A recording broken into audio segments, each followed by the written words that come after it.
Mesdames et messieurs, bonsoir et bienvenue à une nouvelle édition de Direct où on va passer en revue les dernières nouvelles locales. Et avant de commencer, nous avons le plaisir d'accueillir dans le studio Monsieur Ahmed Lessi Nassef. Vous êtes consultant international en gestion et en économie. Bonsoir. Bonsoir à vous. Alors, on va présenter chaque reportage et vous allez faire vos analyses. On commence avec le président Abdel Fattah el-Sisi qui a examiné hier l'évolution du projet national de production agricole, le futur de l'Égypte, et a dirigé de continuer à réaliser les objectifs de ce projet stratégique dans le domaine de l'agriculture et de l'alimentation, contribuant ainsi à la création de milliers d'opportunités d'emploi. Salih Ahmed Yarachoucha nous donne les détails.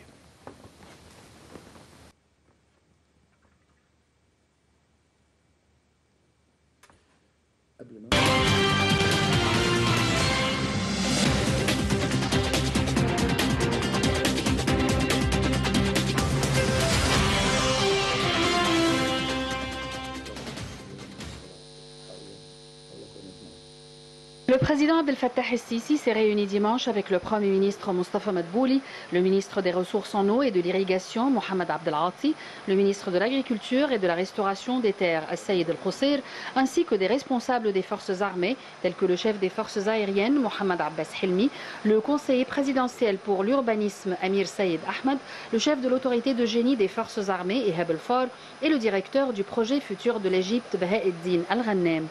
La réunion a porté sur le suivi de l'évolution du projet national de production agricole, le futur de l'Égypte.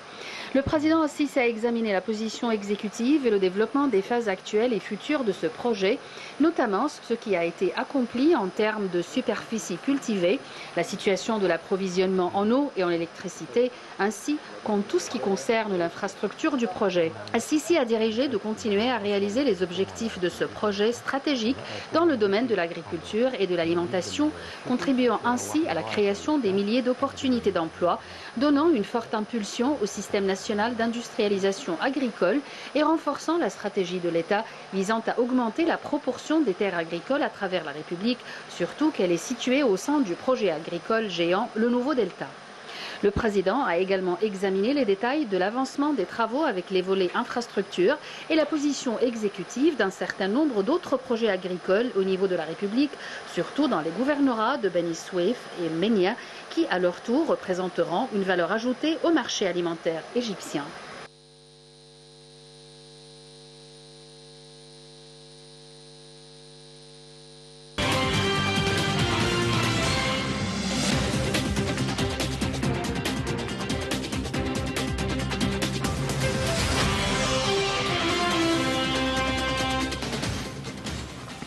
Je vous rappelle que notre invité, M. Ahmed Lessi Nassef, vous êtes consultant international en gestion et en économie. Alors, l'évolution du projet national de production agricole, baptisé Le futur de l'Égypte. Comment vous trouvez ce projet? Je pense que c'est une priorité énorme, si j'ose dire. C'est une priorité de sécurité nationale égyptienne qui est numéro 1, 2, 3. Si on jette un coup d'œil très rapide et on retourne jusqu'à 1977, quand on a eu une initiative dirigée par le Banque mondiale pour changer les prix de blé, on a eu quelques turbulences dans le pays et le gouvernement à ce temps-là a annulé la décision. Et aujourd'hui, si on voit ce qui est en train de se passer dans le monde, pas en Égypte, et ça c'est quelque chose de très intéressant. On a essayé et l'administration présente a fait un travail et un boulot super excellent pour garder des relations diplomatiques qui sont très robustes et très bien pratiquement avec tout le monde. Mais ce qu'on n'a pas pu prévu, personne n'aurait pu, c'est le conflit militaire qui est entre l'Ukraine et la Russie aujourd'hui. Les deux pays, ils représentent sont deux pays majoritaires quand ça vient à l'importation surtout du blé pour l'Égypte, et les deux sont en conflit. Grâce à Dieu et un très bon planning par l'administration, on est couvert pour 9 mois, les 9 mois prochains. On est bien sécurisé avec un stock stratégique du blé. Mais qu'est-ce que ça nous dit? Si on trace les lignes entre ce qui s'est passé en 1977 et ce qu'on est en train de, le monde est en train de subir aujourd'hui, qu'est-ce que ça nous dit? Ça nous dit que c'est impératif qu'un pays assez large que l'Égypte ait une self-dépendance, qu'elle soit autonomie quand ça vient de sécuriser quelque chose comme le blé. Aujourd'hui, on n'est pas encore là. Et d'ici, on peut comprendre l'importance stratégique qu'un projet pareil a. On doit sécuriser, on ne peut pas être menacé par des turbulations internationales qu'on n'a rien à faire avec, okay? Mais qui, d'une façon ou l'autre, touchent directement à notre sécurité alimentaire comme pays. On a vu plusieurs articles qui parlaient dans l'Économiste, Arts et pas mal d'autres publications qui ont parlé de ça. Qu'est-ce que sont les implications de la guerre ou le conflit militaire qu'on est en train de voir entre la Russie et l'Ukraine vis-à-vis de l'Égypte. L'Égypte et l'Afrique. Et ça... c'est pas, comment dire, j'essaie de trouver un mot diplomatique ici, c'est pas très joyeux ce qu'on est en train de lire. C'est un peu sombre. Donc, l'importance qu'on a pour qu'on soit à 100% capable de se nourrir, c'est aussi simple que ça, et d'une priorité gigantesque pour l'Égypte. Et là, l'administration est en train de travailler très agressivement sur ce projet. Et j'espère que dans les quelques années qui viennent, on va être self-indépendant de l'agriculture, des produits agriculture et surtout les produits stratégiques comme le blé, par exemple. Le blé, ouais. C'est futur de l'Égypte. Voilà, c'est ça le grand titre. Bien sûr, c'est l'alimentation. Absolument. Pas seulement l'Égypte, de n'importe quel pays. Bien sûr. Et on ne peut pas toujours dépendre sur quelqu'un d'autre. Ça doit rester chez nous. Surtout les matières d'importance stratégique, voilà. Ouais, absolument.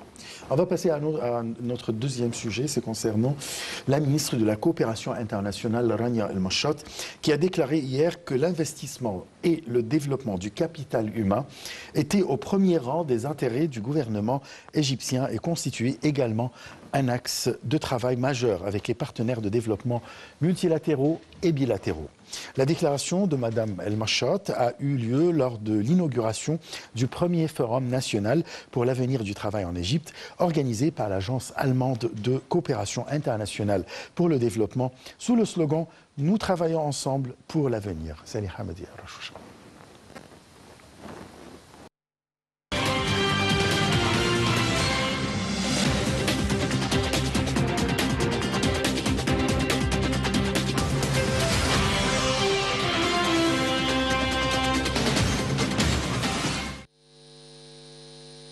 L'investissement et le développement du capital humain étaient au premier rang des intérêts du gouvernement égyptien et constituaient également un axe de travail majeur avec les partenaires de développement multilatéraux et bilatéraux. C'est ce qu'a déclaré le ministre de la Coopération internationale. Le gouvernement renforce ses relations stratégiques avec les partenaires de développement multilatéraux et bilatéraux à travers le cadre de la coopération internationale et du financement du développement, a ajouté Rania El-Mashot. Ce cadre de la coopération internationale et du financement du développement repose sur 3 grands principes. La plateforme de coordination conjointe, l'adéquation des fonds de développement avec les objectifs de développement durable de l'ONU et la promotion des histoires de développement de l'Égypte, a-t-elle indiqué lors du forum en présence de l'ambassadeur d'Allemagne en Égypte, Frank Hartmann, et le président de l'Agence centrale pour la mobilisation publique et les statistiques, Khairi Barakat.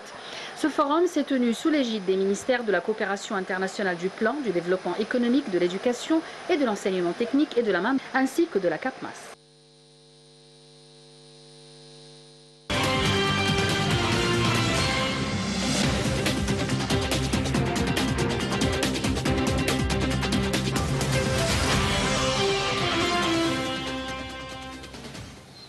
M. Ahmed, l'investissement dans le capital humain, qu'est-ce que ça veut dire? Pour simplifier l'histoire ici, on est en train de prendre les termes de comptabilité, si vous voulez, et on est en train de les appliquer sur la structure de la population égyptienne, ou n'importe quelle population en général. Donc, pour l'Égypte, on est en train de croître avec une vitesse et une cadence très importante. On est pratiquement en train d'ajouter un petit pays chaque année. Ça, c'est énorme, énorme. Okay? Et là, on a le choix. Ou que ce qu'on est en train d'ajouter, ça devient un capital ou ça devient une liabilité. Qu'est-ce que ça veut dire? Un capital, ça veut dire c'est quelque chose, c'est un investissement qui fait rentrer ou ajouter de la valeur pour une société ou pour une société comme l'Égypte. Et de l'autre côté, c'est le contraire. C'est quelque chose qu'on doit payer pour, donc l'habilité dans la comptabilité, c'est un terrain, une machine que je suis en train de financer ou payer pour une dépréciation ou quelque chose pareil. Qui pèse sur l'économie du pays. Absolument. Donc l'idée, le logique ici, c'est que la croissance qu'on est en train de subir comme pays, comment on peut le transformer à être un capital qui ajoute de la valeur pour l'Égypte et surtout l'économie. Et là, c'est très important de voir qu'est-ce qu'on a et qu'est-ce qu'on peut faire pour que cette augmentation, si on peut le contrôler, on peut le contrôler peut-être, mais ça ne va pas changer grand-chose. On est en train de croître par presque 2,5 millions par an. Si même on réduit ça par 25%. Oui. Mais même si on le réduit par 25%, qui est très ambitieux, presque non réaliste, okay, on va quand même croître par 2 millions par an, qui reste énorme, Donc, comment on va prendre ce chiffre très important et comment on va le transformer en capital qui va aider le pays. Donc ça rentre dans l'éducation, et l'éducation, je ne veux pas ici dire seulement l'éducation normale, partir dans les écoles, mais aussi la formation professionnelle que les gens qui sortent sont en train d'être placés dans des endroits ou des travaux qui peuvent ajouter de la valeur.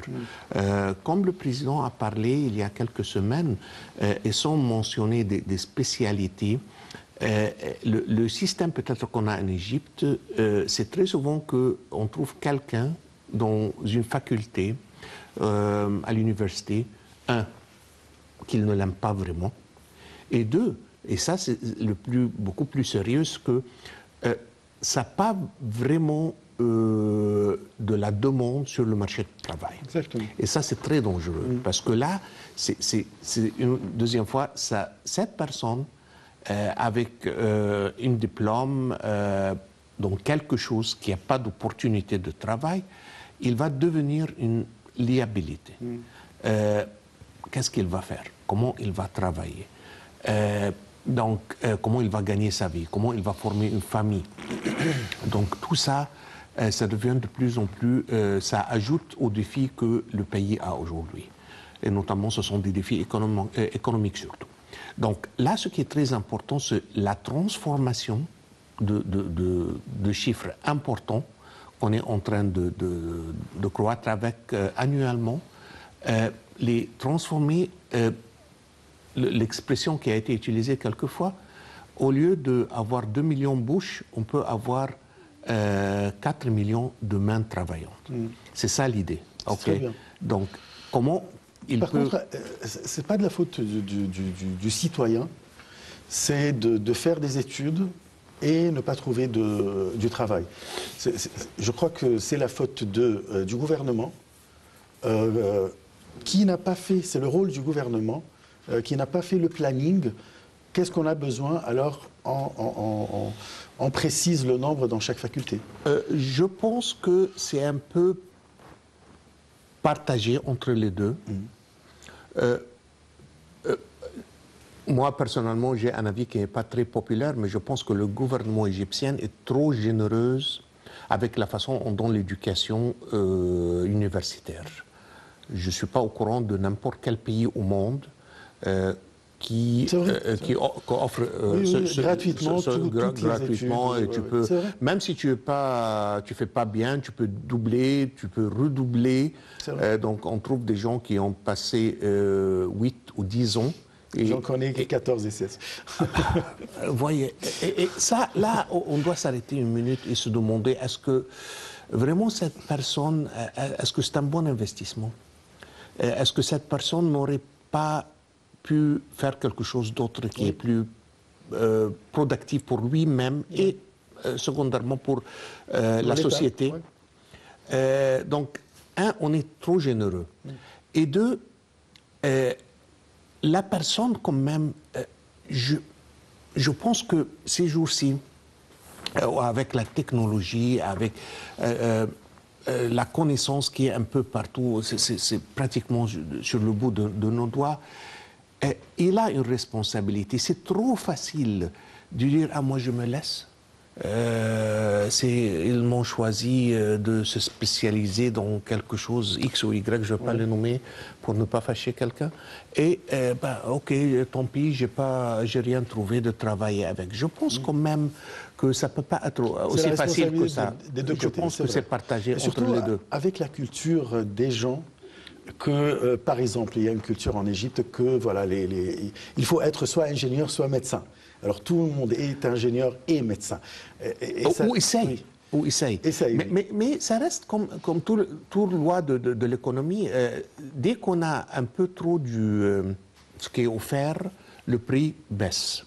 Donc c'est beaucoup mieux de se spécialiser sur quelque chose qui peut ne pas être médecin ou ne pas être ingénieur, mais qui veut être beaucoup plus rentable pour la personne et ainsi de suite pour la société.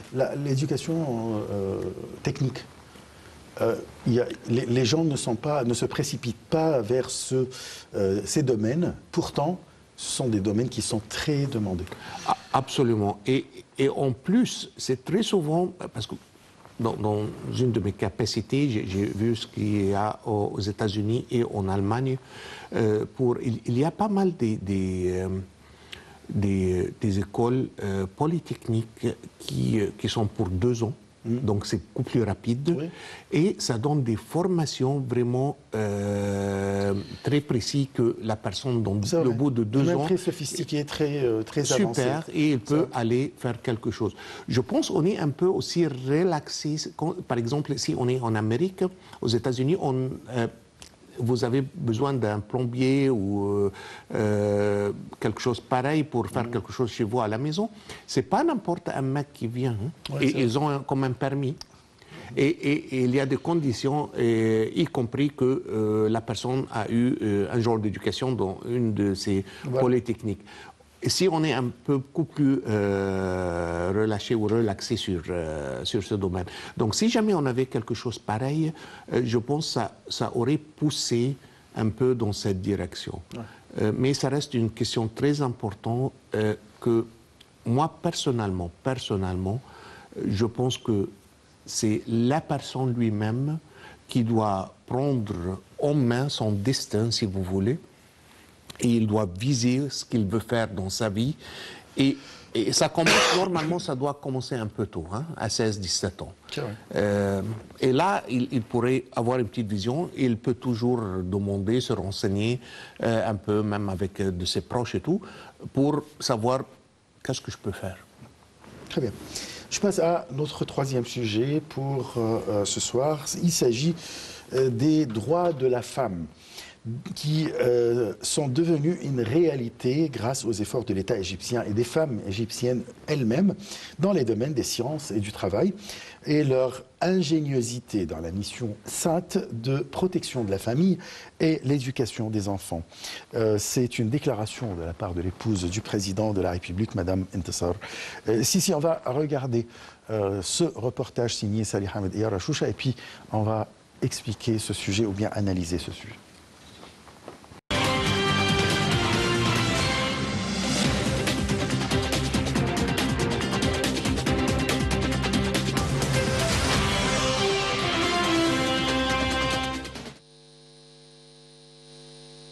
Les droits de la femme devenaient une réalité grâce aux efforts de l'État égyptien et des femmes égyptiennes dans les domaines de science et du travail et leur ingéniosité dans la mission sainte de protection de la famille et l'éducation des enfants, a déclaré l'épouse du président de la République, Mme Intisar el-Sisi. S'exprimant sur sa page sur les réseaux sociaux, Mme el-Sisi s'est dite ravie d'avoir assisté mardi dernier à la cérémonie icône de la femme égyptienne à l'occasion de la Journée internationale des droits de la femme, en présence d'une élite de femmes qui confirme que la femme constitue le fondement clé de notre nation et que le développement et le progrès de toute communauté sont étroitement liés au degré de prise de conscience et de culture de la femme, ce qui a été effectivement réalisé selon elle. Au cours de la dernière période, l'Égypte a pu prendre des mesures régulières pour la réalisation de l'égalité et de l'autonomisation de la femme. L'Égypte souhaite coopérer au niveau international et régional en participant à toutes les initiatives liées à l'autonomisation des femmes et à l'amélioration de leurs conditions. L'Égypte souligne l'importance d'améliorer la participation des femmes d'une manière effective aux négociations et à la construction de la paix en faisant tout son possible pour mettre en œuvre l'agenda des femmes, de la paix et de la sécurité. Le développement et l'avancement de toute société sont mesurés par le taux de son développement culturel, moral et cognitif, étroitement lié au développement de la culture et de la conscience des femmes, ainsi qu'à leur contribution active à la construction et au développement de la société. Le processus de la lutte de la femme se poursuit pour obtenir le droit de vote, exercer tous les droits politiques, le droit à l'éducation et d'occuper tout poste et emploi public. La femme égyptienne a prouvé, à travers les générations et tout au long de la grande histoire égyptienne, qu'elle fait une partie essentielle dans l'équation de la nation et un partenaire à part entière dans toutes ses batailles, guerres et défis.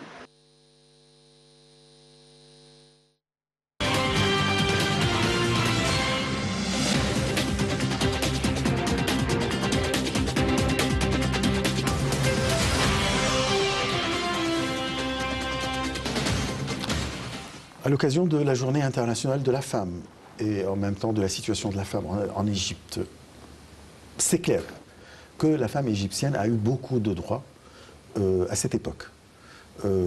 Quels sont les droits que la femme a acquis durant cette période? Pour commencer avec, je pense qu'on regarde quelques chiffres. On a historiquement, ces jours-ci, le nombre plus important, le plus grand nombre de ministres femmes. C'est vrai. On a qui sont très compétentes, il faut dire. Absolument, ouais. Absolument. Parce que être femme ne veut pas dire que c'est où vous êtes compétent ou vous êtes une femme. Non, elles sont vraiment aussi forts. Responsables partout dans le monde qui ne sont pas compétents, c'est ce que je veux dire. Si ce n'est pas plus fort que des hommes. La deuxième chose, la représentation dans les deux parlements. Ouais. Et on a une deuxième fois, on a un record quand ça vient de chiffres. Et ce qui est très très nouveau, pour la première fois de l'histoire de l'Égypte, on a une femme comme juge. Et donc là, c'est une expression très très claire de les acquis des femmes, de la femme égyptienne avec l'administration présente en 2022. La femme est 50% de la population. Ce n'est pas une chose intelligente de négliger 50% de n'importe quelle population dans le monde. Il y a une capacité énorme pour la femme, et c'est comme on est en train de doubler la capacité de l'économie, de la société, pratiquement dans tous les domaines. Je me rappelle ici un mot que Najib Mahfouz avait dit. Prix Nobel. Absolument. Celui qui ne respecte pas le rôle de la femme, j'aimerais bien que son enfance est refaite une deuxième fois avec sans sa mère. Donc vraiment, la femme... C'est excellent, c'est génial cette phrase. Absolument. Ouais. Et là, ça dit tout, hein, parce que la femme est tout. Elle est la mère, elle est la fille, elle est l'épouse. Donc on ne peut pas vivre dans les moyens âges et dire ah, c'est de l'homme, ça c'est trop victorien, comme on dit. Donc la femme est maintenant en train de subir, de travailler dans pratiquement tous les domaines avec l'homme. Et je pense que l'Égypte, c'est un exemple super dans la région, soit le Moyen-Orient ou l'Afrique, pour le rôle de la femme qui est en train de évoluer pour qu'elle soit capable de prendre la place qu'elle mérite vraiment dans la société. C'est vrai. Qu'est-ce qui manque? Qu'est-ce qui manque pour que la femme ait vraiment ses droits? Je ne parle pas en Égypte seulement, je parle en général au monde, parce que la femme n'a pas vraiment tous ses droits partout dans le monde. Je me rappelle une autre parole. Je ne veux pas nommer la personne, c'est une femme. Elle est une présidente d'une très grande multinationale qui a été demandée une question presque pareille. Et donc, qu'est-ce que vous pensez maintenant que vous êtes la plus grande? C'est seulement quand je vais avoir des femmes qui ne sont pas assez intelligentes comme chefs d'entreprise, PDGs, c'est là où je pense que l'égalité va être mise en place. Très bonne réponse. C'est-à-dire, non, mais ça veut dire que la femme doit déployer beaucoup plus d'efforts que l'homme pour avoir un poste qu'elle mérite. Jusqu'aujourd'hui, la vérité, c'est que oui. Et un peu, c'est pas seulement en Égypte, c'est un peu partout dans le monde. Partout. Il y a un cas assez important.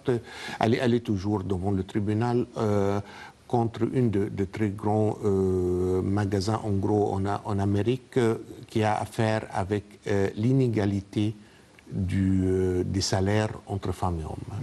Et je pense que ça, c'est un sujet très important, parce que si on a quelqu'un qui fait le boulot comme il doit le faire, et il est mesuré par les mêmes mesures, et on a les mêmes expectations de sa part, je pense que c'est seulement juste qu'il soit payé également. Je pense que ce qu'on a dans l'Ouest, et on n'a pas ça encore en Égypte, l'idée qu'on a des hommes qui restent à la maison parce qu'ils font, c'est eux qui font le ménage, si vous voulez. Et ça se passe très souvent, surtout avec les sociétés du technologie, qu'on voit ça, parce que la femme, elle touche pratiquement 10 millions de dollars par mois, et quelqu'un doit garder la famille. Et si c'est pas elle, même si elle est mariée à quelqu'un qui est très bien, mais il ne touche pas autant de l'argent. Donc la famille fait une décision jointe que l'homme reste à la maison, c'est lui qui s'en charge des enfants de tout, et c'est la femme qui va bosser.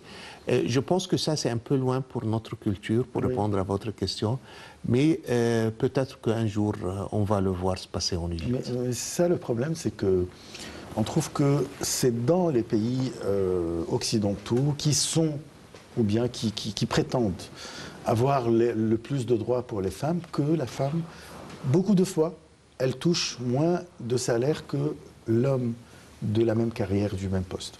C'est ça un gros problème. Oui. Pourtant, dans nos pays, par exemple en Égypte, ça n'existe pas. Ça existe moins. Pour être tout à fait honnête. Ouais. Ça existe, mais c'est très souvent que c'est moins. C'est pas aussi flagrant qu'on le voit quelquefois dans des pays occidentaux. Et l'excuse qui a été utilisée, que la femme souvent a besoin de s'arrêter pour maternité pour 1 an ou 2 ans, quelque chose comme ça. Mais une deuxième fois, si elle est attendue à livrer les mêmes résultats et faire le même boulot comme un homme, donc je pense que c'est seulement juste ou correct qu'elle soit payée comme un homme. Voilà.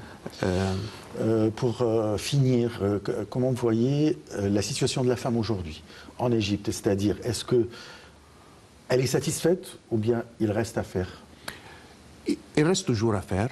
Ce n'est pas la fin du chemin, mais on a fait un parcours qui est très important. J'ose dire que la femme égyptienne, si elle n'est pas la première dans la région, le Moyen-Orient et l'Afrique, elle est sûrement parmi les premières dans les droits et la capacité de travail. Il y a des choses à faire, on n'est pas parfait encore, mais on est en cadence avec une vitesse très importante. Sur le bon chemin. Absolument, absolument. Je vous remercie beaucoup, M. Ahmed Elessi. Je rappelle que vous êtes consultant international en gestion et en économie. Je vous remercie pour toutes ces analyses et explications. Chers téléspectateurs, on se donne un rendez-vous demain à la même heure pour une nouvelle édition de Direct. Au revoir.